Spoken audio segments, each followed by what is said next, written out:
Now in high definition from Western North Carolina's news leader, this is News 13 Early Edition. A second round of snow is coming our way today. This is a live look from Greenville. The upstate could see 5 to 10 inches of snow by tomorrow. Here in the mountains, some places could see more than a foot of snow before the storm is over. Good morning. It is Wednesday, February 12th. I'm Holly Hedrick. And I'm Jay Siltzer. Glad you're with us. 5 a.m. Oh my. It's coming. It's coming. It will eventually get here. Parts right now. So if you're excited for it, it's on its way. It is on its way, guys. It is here. It is here. I have reports now flying in several places of that snow. Franklin seeing snow, Soco Mountain and Maggie Valley, Cashers and Hayesville, as well as Anderson in South Carolina, already seeing this snow. Let's take a live look at your picture of your radar picture, and you can see that snow starting to fill in farther to the south and the west. And it is pushing there into Anderson, and eventually it's going to push up there near Greenville. At this point, we have some light flakes flying across the mountains, but that intensity is expected to increase. I have a lot coming up for you this morning, including a timeline of when we're expecting the snow to fall and when some of the heavier periods could be. Also, the kind of snow we're going to get with this and the impacts this could bring, not only today, but through the next several days. Back to you guys. Governor Pat McCrory has already issued a state of emergency for North Carolina in advance of this massive storm. We have live team coverage of the storm all this morning. News 13's Ingrid Alstead is live in Asheville. Ingrid, how are the roads now? Jay, they're actually in pretty good shape this morning. I'm overlooking I-40. It's nice and clear. We did get some of that snow on Monday from that first round. I think this is all that's left where I am here in Asheville. We didn't get any snow yesterday, but this third round, as Julie's been saying all morning long, could bring us significant snow, maybe even 6 to 10 inches here in Asheville. Now, DOT was able to treat main roads yesterday. The streets remained mostly dry all day, so they were able to put salt brine on the asphalt. DOT crews are on standby this morning. I talked to them just about an hour ago. They're waiting for the snow. There have been no vehicle accidents this morning, according to the Highway Patrol. And another note, Asheville parking decks, they are free today. Drivers are asked to park in them, not on those metered spots on the street. That way, snow plows can come through and, of course, do their job.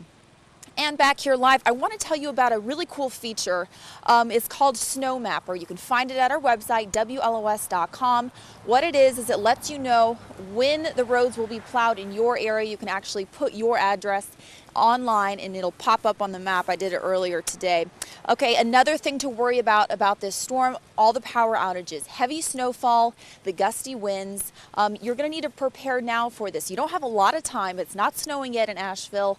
I don't recommend going out right now in case there are those slick spots, but if you have to go to the store, head out once the sun comes up before all of the snow begins to fall. But like I said, if you don't have to go out, don't, stay home and stay warm. Reporting live in Buncombe County, I'm Ingrid Alstead, News 13. All right, let's continue our team coverage further south in Henderson County. News 13's Ashley Searles is live in Hendersonville. Ashley, are you seeing any snow yet there? Jay, no snow yet, not much going on. Roads are dry. Highway Patrol says no major problems so far. You can see 26 behind me. A FedEx truck kind of just pulled over on the shoulder. But you can see not much traffic on 26, and the traffic that is there seems to be moving pretty well. But you got to be careful. Still some occasional slick spots. You can see down here some snow still sticking. Now yesterday, here, there was actually about an inch down here, so it's really melted a little bit, not enough to make a snowball or anything like that, but it's quite a yo-yo effect here in Henderson County over the last 48 hours or so. Yesterday, it sort of hit all ends of the spectrum here, snowing hard 1 minute, light rain the next, then snow, then dry. You didn't know what to expect, and yesterday morning, even with the stops and starts, a little bit of a warning for today. It was enough to cause some slippery spots out there. 8 car accidents in the county before lunchtime. One semi-truck slid off 26 in one spot. Schools were closed. People saying they're already staying in after some roads were snow covered. But then by dinner time, it pretty much melted away. So going into today, I imagine some folks out here probably just ready for this storm to hit, kind of do its worst, which, as Julie said, sounds like could be pretty bad with quite a few inches out here starting this afternoon. Reporting live in Hendersonville, Ashley Searles, News 13. And Governor Nikki Haley has declared a state of emergency in South Carolina as well. This is a look at Columbia. Haley's declaration frees up state resources for hazardous weather. Forecasters expect up to 10 inches of snow in some parts of the state. by tomorrow morning. And that includes the upstate and the I-85 corridor. News 13's Evan Donovan picks up our live team coverage in Greenville. Evan, what are you seeing there? Hey, Jay and Holly. Well, so far conditions here are actually pretty good. We're in Greenville, right at the beginning of I-385. Now, the beginning or the end, depending on how you look at it. This is right downtown where 385 comes into Greenville.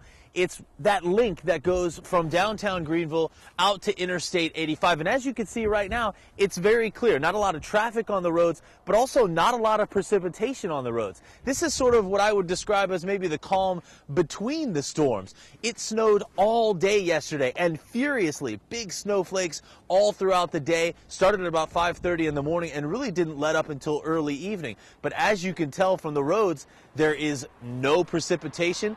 It all turned into a wet mess when it hit the ground. And now I'll have my cameraman Pam over here for you. You can also see there's no accumulation on the ground either. Conditions here were just too warm at ground level for there to be any real accumulation. So despite all day snow yesterday, things seem relatively clear. However, the governor has declared a state of emergency, and obviously we do expect a lot more precipitation later today, so conditions are still not that safe for driving. They might be at the moment, but everyone, all the transportation officials want us to remind you that it's not a great day to get out and drive if you don't have to. Now, coming up in the next half hour, we're hoping to be able to show you something interesting about what the city of Greenville's crews are doing to the roads right now. They have salt and sand spreaders out and have had them out all night, spreading salt and sand on the roads and making them safer. Hopefully we'll be able to show you a demonstration of what they are doing coming up in our next half hour. But for now, reporting live from Greenville, I'm Evan Donovan, News 13. And most school districts in our area are closed today. You can stay on top of school closings with News 13 text alerts. Sign up at WLOS.com and you will get updates on your smartphone. We, of course, are also updating the list of closings and delays at the bottom of your screen and on our website. Be sure to tune in all day today and tomorrow morning starting at 4 a.m. for up-to-the-minute closings and weather conditions. Coming up, people are calling a new breed of cat more scary than cuddly. The strange cat people are lining up to own.